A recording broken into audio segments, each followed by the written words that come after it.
Okay, people, the real reason why the white culture is being replaced in the UK is simply because white people are not having enough children. Okay, if you want to maintain your culture and your identity and the population mass, then you have to have at least 2.1 children per fertile woman. Okay, at the moment, I think fertile white women are having like 1.5 children per woman. So it is unsustainable. You are going to go extinct. Okay, and your culture will go extinct if you don't have more children.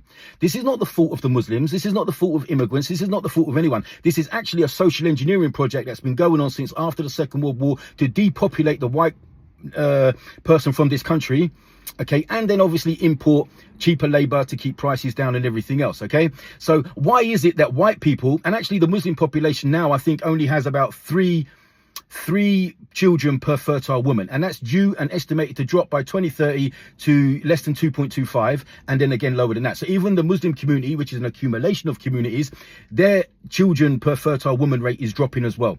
So why is the white race having less kids? If you want your culture to thrive, then the white guys need to go out there, find a nice white girl, get married and have at least 3 children. White girls, you need to find yourself a nice white fella, get married and have at least 3 children. Okay, that would be the answer. But why don't you do that? The reason the social engineering project has stopped you from doing that is because they've made things so expensive.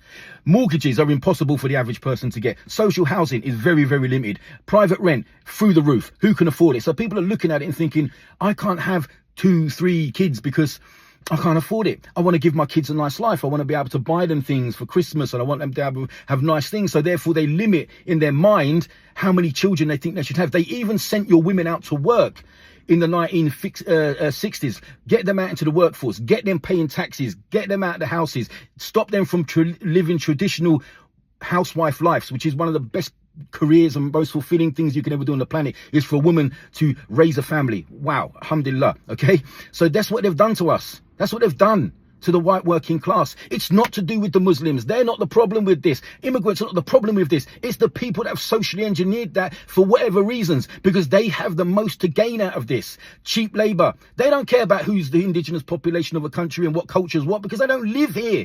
They have houses everywhere else. Okay, they're global.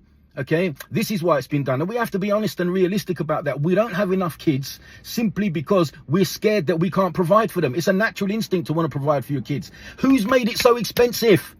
Why is it so expensive? Billions of pounds on energy companies have made in profits while we've been paying exacerbated bills. That's just one of them I could go into. Never mind the billionaires, never mind the other corporate businesses, never mind the banks that are charging stupid interest rates for what? Who's getting the money? Where's it going? People, we've got to stop blaming everyone else and start looking at the real problem and the real elephant in the room. And it's not immigrants and it's not Muslims. I'm not saying immigration isn't a problem and it doesn't need to be tackled. Personally, I'd probably stop 90% of all immigration into the country until we could get a grip of it, regardless of colour or where they come from. That's just what I would do.